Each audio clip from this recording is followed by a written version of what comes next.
예, 특성 어떻게 들으셨는지 모르겠습니다.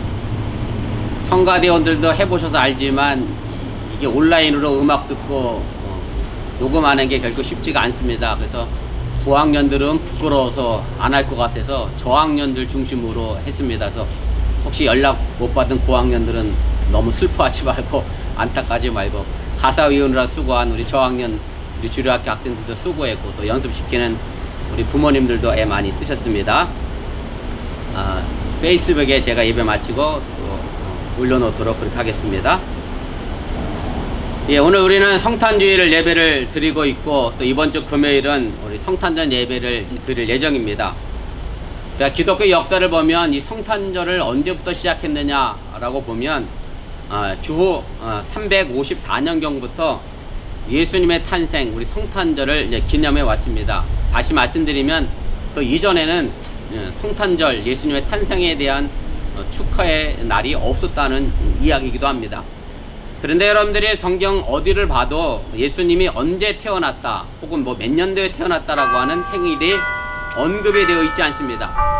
그래서 여러분들이 혹 들어보실 수도 있을 것 같은데, 그래서 여러 이단들이 이제 기존의 전통 기독교가 잘못되었다라고 지적하고 있는 것 가운데 하나가 바로 예수님이 태어난 성탄절을 지적하고 이야기를 하게 됩니다.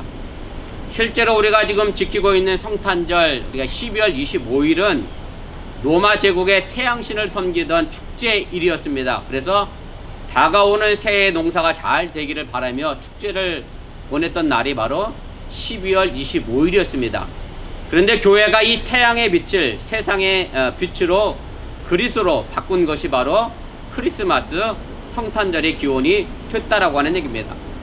그러나 여러분들이 기억할 것은 정확한 생일을 모른다고 해서 예수님이 탄생하지 않은 것은 아니라고 하는 사실입니다. 예수님의 탄생 보도를 하고 있는 성경은 우리가 읽은 마태복음과 그 다음에 누가복음에 있습니다. 이 부분에 나타난 예수님의 탄생 연도도 어찌 보면 서로 다르게 되어 있습니다. 마태복음을 기준으로 해서 보면 예수님의 출생 연도는 약 기원전 4년 이전으로 등장을 하게 되고요. 누가복음에 기록된 것으로 보자고 하면 기원 후 약 6년 내지 7년경에 예수님이 탄생한 것으로 생각해 볼 수가 있습니다. 상당한 시간 차이가 있다는 사실입니다. 그동안 많은 고고학자들이나 성서학자들이 이에 대해서 연구를 했습니다마는 아직도 정확히 밝혀내지 못하고 있는 것이 사실입니다. 우리가 성경을 단순히 어떤 사실 확인이나 하는 역사서로 본다고 하면 이것은 분명 문제가 있어 보입니다. 그러나 우리가 성경을 바라볼 때 역사적 사실보다 더 중요하게 보아야 할 것이 있습니다. 그것은 바로 진실이라고 하는 겁니다. 복음서라고 하는 성경은 사람들에게 사실보다 더 중요한 메시지를 담은 진실을 전해주기 위하여 쓰여진 성경이기 때문에 그렇습니다. 영국의 아주 유명한 작가지요, 셰익스피어 작품 가운데 햄릿이라고 하는 작품이 있습니다.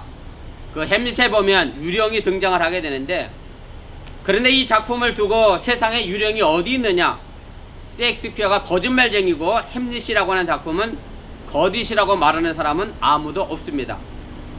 셰익스피어의 햄릿은 그 어떤 사실을 넘어 너무나 많고 깊은 메시지를, 진실을 우리에게 전달해 주고 있기 때문에 그렇습니다. 그래서 저는 오늘 성탄주일 왕으로 오신 예수님에 대하여 우리가 그동안 잘못 생각하고 있던 것들을 중심으로 해서 예수님의 탄생의 의미와 그리스도로서의 삶의 모습에 대하여 생각해 보면서 이 시간 함께 은혜를 나누고자 합니다. 첫째로 생각해 볼 것은 헤롯 왕은 유대의 왕을 잘못 이해했고, 지금도 어찌 보면 우리들도 유대의 왕을 잘못 이해하고 있다는 얘기입니다. 오늘 보면 이절 말씀에 보면 동방에서 온 박사들이 예루살렘 와서 이런 이야기를 하게 됩니다. 유대인으로 왕으로 나신 이가 어디 계시냐, 우리가 동방에서 그의 별을 보고 그에게 경배하러 왔노라, 이렇게 말하게 됩니다. 예수님의 탄생 이야기가 이렇게 시작이 되고 전개가 됩니다. 근데 이 이야기를 듣고 가장 놀란 사람은 누구냐면 바로 유대의 왕이었던 헤롯 왕입니다.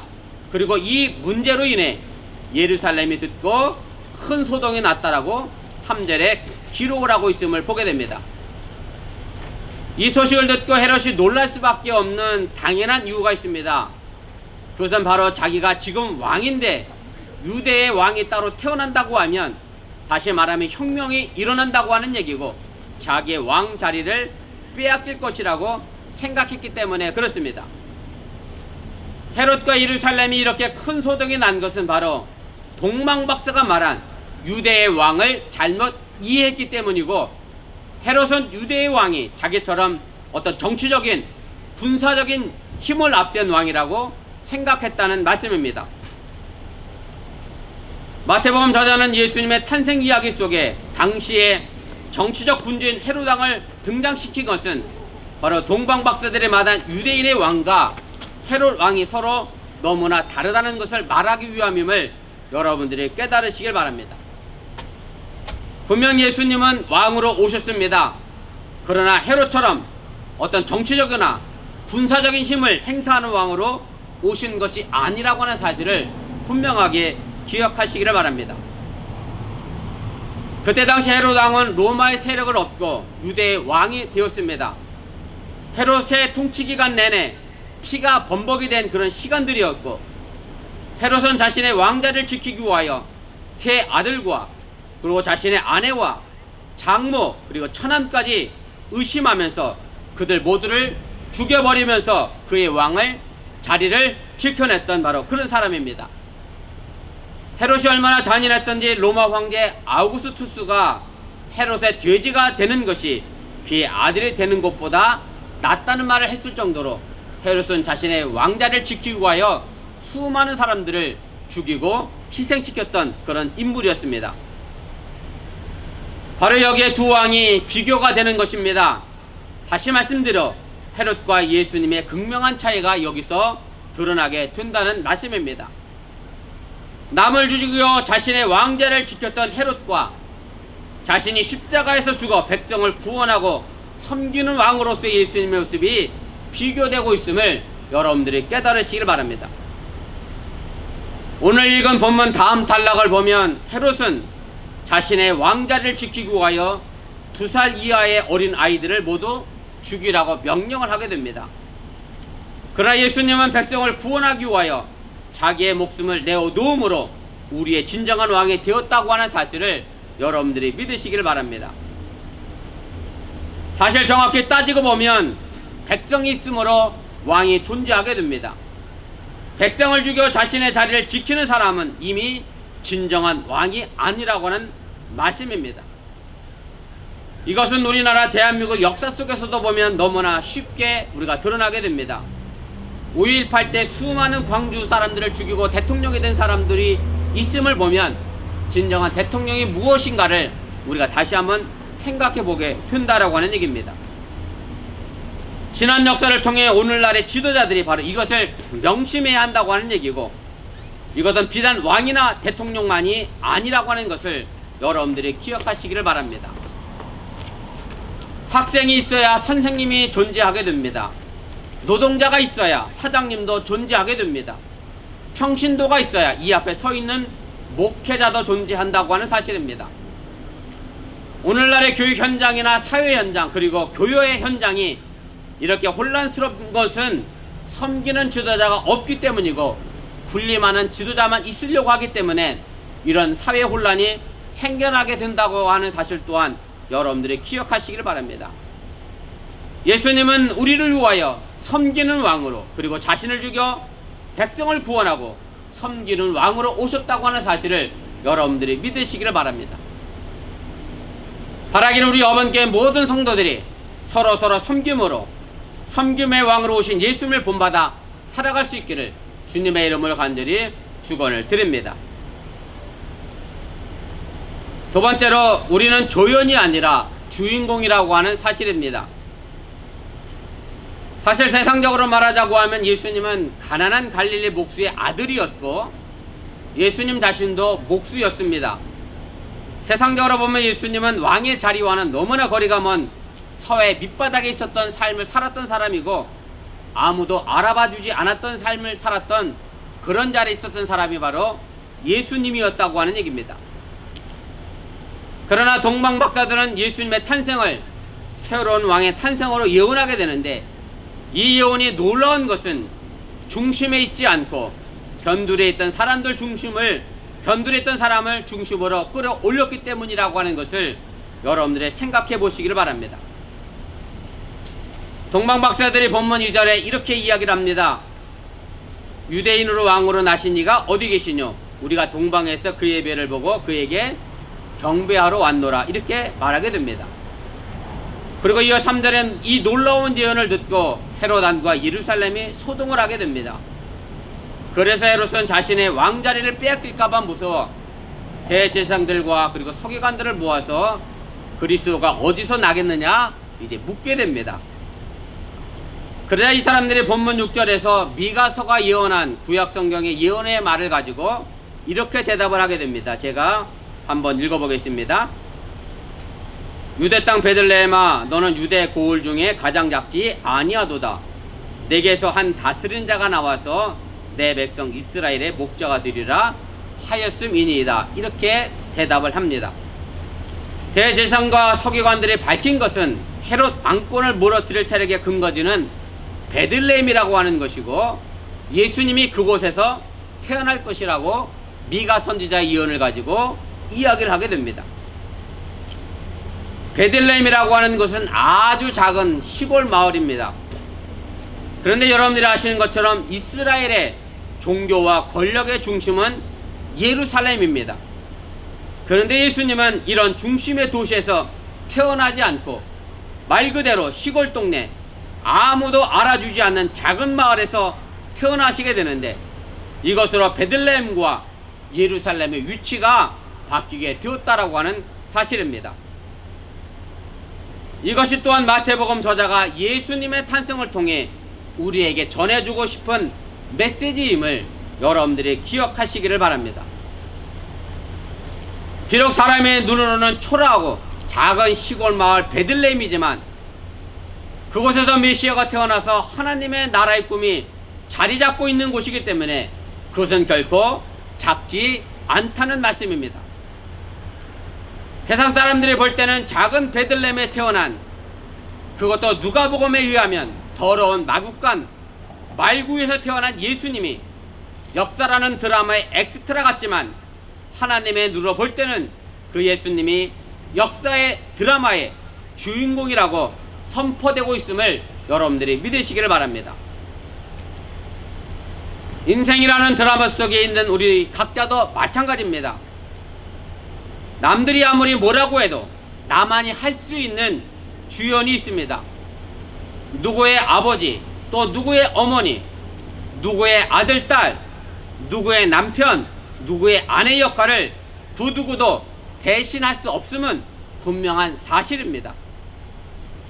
또한 더 나아가 우리 각자가 일하고 있는 지금의 그 자리, 남들이 여러분들의 직업을 어떻게 보든, 그 주위를 어떻게 보든 내 가족과 내 자신을 위하여 최선을 다하는 자리에 굳게 서 있다라고 하면, 그리고 중심을 잃지 않고 성실히 자기의 일을 묵묵히 하고 있다라고 하면, 그는 적어도 그의 인생이라고 하는 드라마 속에서 주연이고 주인공이라고 하는 사실을 여러분들이 믿으시기를 바랍니다.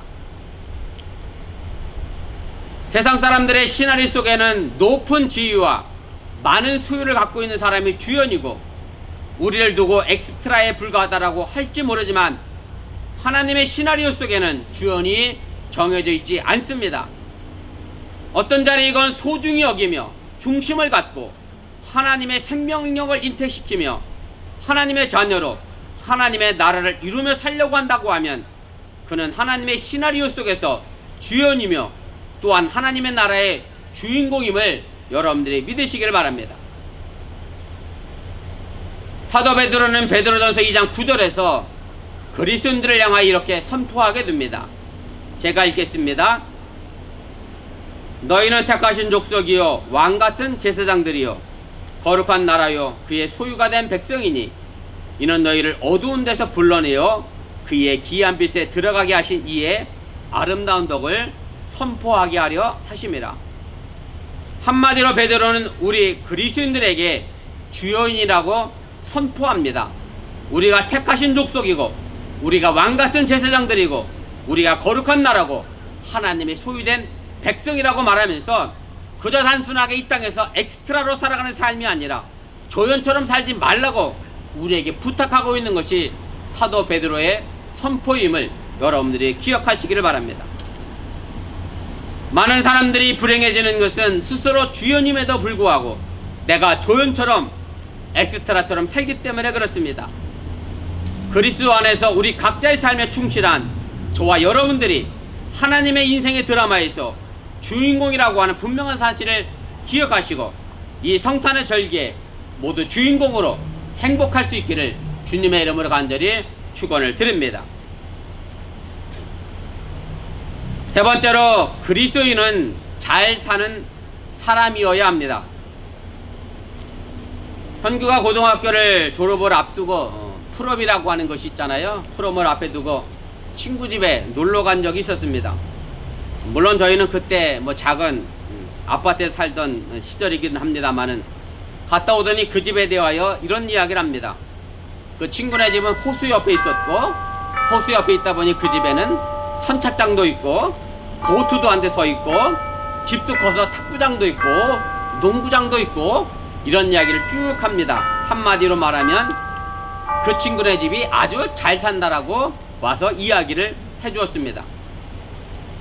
이것은 형규의 잘못된 생각이 아니라 제가 그리고 이 사회가 그렇게 사는 것을 잘 사는 것이라고 가르치고 인식시킨 것에 유래된 것이라고 하는 얘기고, 어찌 보면 이런 생각을 우리 모두 갖고 있다고 해도 틀리지가 않습니다.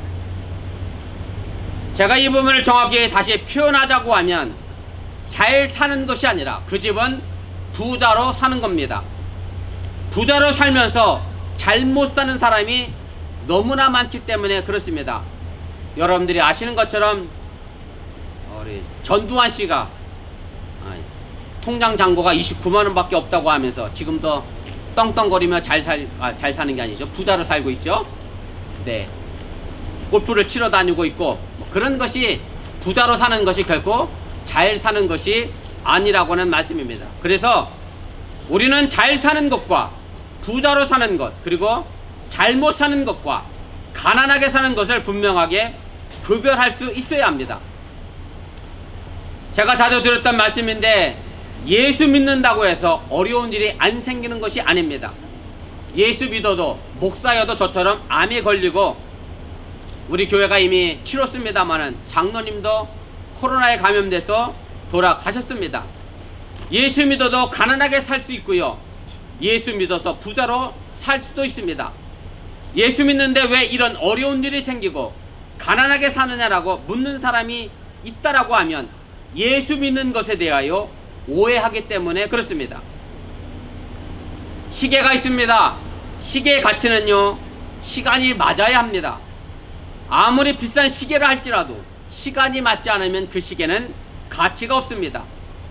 시계가 만들어진 목적이 시간을 알기 위함이고, 그 목적대로 잘 사용되어질 때에 그 시계가 가치가 있다는 그런 말씀입니다. 우리 사람은 하나님이 창조하셨습니다. 하나님이 우리를 만드신 목적이 있습니다.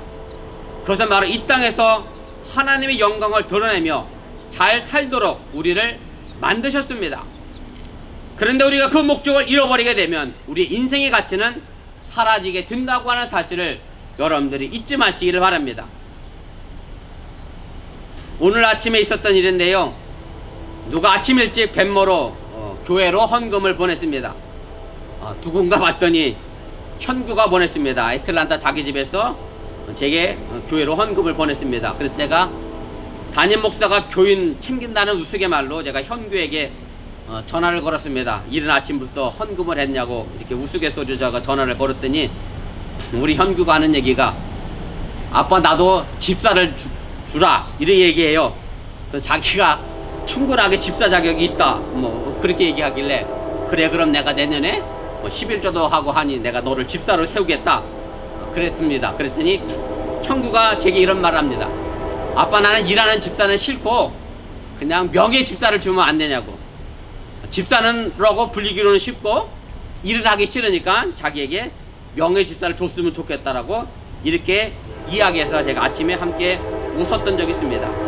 그런데 만약에 현구 같은 생각을 가지고 있다라고 하면 우리는요, 목적과 가치를 다 함께 잃어버리게 된다고 하는 사실을 여러분들이 꼭 기억하시기를 바랍니다. 우리는 예수 믿어서 잘 살아야 합니다. 예수 믿어서 바르게 살아야 합니다. 목적과 가치가 살아있도록 살아가야 합니다. 그저 단순히 잘 먹고 잘 사는 부자로 살기 위해서 예수 믿는다라고 하면 목적도 가치도 잃어버리는 삶을 살아가게 된다고 하는 사실을 여러분들이 기억하시기를 바랍니다. 이제 크리스마스가 다가옵니다. 여러분들이 크리스마스라고 하는 단어의 의미를 아시는지 모르겠습니다만은 이 크리스마스는 두 단어가 합쳐진 단어입니다. 크라이스트라고 하는 말과 마스라고 하는 단어가 합쳐진 겁니다. 크라이스트는 그리스도라고 하는 뜻이고요, 마스는 예배라고 하는 뜻인데 흔히 천주교에서 미사를 드린다라고 얘기합니다. 바로 이 미사가 라틴어에서 나온 말인데 예배라고 하는 의미고, 그래서 크리스마스가 생겨나게 됐습니다. 그래서 크리스마스라고 하는 말의 의미는 그리스도를 예배하는 날입니다. 그리스도란 이름이 아닙니다. 직책입니다. 하나님으로부터 기름 부음을 받은 왕이라고 하는 직책입니다. 예수님만이 갖는 직책이 아닙니다. 하나님의 소중한 자녀라고 스스로를 여기는 사람, 자신을 하나님이 택하시고 왕같은 제사장이라고 여기는 사람, 거룩한 나라의 거룩한 백성이라고 여기는 사람, 나 말고 나를 대신할 사람이 없다는 것을 아는 주연급으로 인생을 사는 사람이 갖는 직책임을 여러분들이 믿으시기를 바랍니다. 그리스도인이란 그리스도를 믿는 사람들입니다. 그리스도를 믿는다는 것은 그리스도와 하나 되었다는 말입니다. 그리스도와 하나 되었다고 하는 것은 그분 예수를 따르며 그분처럼 산다는 것을 말합니다. 하나님의 아들, 딸로 삶을 소중하게 여기며 죽음과 같은 절망을 만나도 그리스도처럼 다시 일어서는 부활의 삶을 산다는 것을 말합니다. 정말 신앙생활하면서 여러분들이 반드시 알아야 할 것은 교회의 주연은 여기 서 있는 목사인 내가 아니라 목회자가 아니라고 하는 사실입니다. 여러분들 자신이 바로 교회의 주연입니다. 목회자는요, 말씀을 전할 때 하나님의 말씀을 대언하는 주연일 뿐입니다. 여러분은 듣고 들은 대로 사는 더 나은 주인공들임을 믿으시기를 바랍니다. 앞에 있다고 주연이 아닙니다. 뒤에서 묵묵히 자기 자리를 지키고 주님을 따르는 사람이 오히려 주연이고 주인공이라고 하는 사실을 여러분들이 믿으시기를 바랍니다. 이런 의미에서 크리스마스란 단지 어떤 특정한 그리스도를 예배하는 것만이 아님을 아시기를 바랍니다. 내가 하나님의 자녀라면 내 소중함을 깨달아 나 자신을 예배하듯 소중한 내 인생을 살아간다는 것을 의미합니다. 이제 여러분 이름 뒤에도 마스를 한번 붙여보시기를 바랍니다. 여러분 자신을 예배하듯 살아가시기를 바랍니다. 이제는 주인공으로 작은 그리스도로 살아갈 수 있기를 주님의 이름으로 간절히 축원을 드립니다. 잠깐 기도하겠습니다. 사랑의 하나님, 오늘 성탄주일 예배를 드리며 성탄절을 앞에 두면서 예수님의 탄생의 의미와 목적에 대하여 잠시 생각해 보았습니다. 예수님의 탄생을 왜 우리가 기다리며 예수를 믿는 목적의 의미가 무엇인가, 우리가 그것을 잃어버리지 않게 하여 주시옵시며 그저 이 땅에서 세상적인 관점대로 부자로 살기 위하여 내 삶의 길이 형통하기 위하여 살아가는 그런 어리석은 목적과 가치를 가지고 살아가지 않도록 도와주시길 원하며 예수 그리스도 안에서 바르게 잘 사는 삶, 올바르게 사는 삶, 하나님의 영광을 드러내는 삶, 예수님처럼 나님을 섬기며 헌신하며 살아가는 삶을 통하여 우리 어번교회가 믿음의 성도들이 바른 신앙의 길을 걸어가도록 인도하시고 함께하여 주시옵소서. 이 모든 말씀 예수님의 이름으로 간절히 축원하며 기도드렸사옵나이다. 아멘.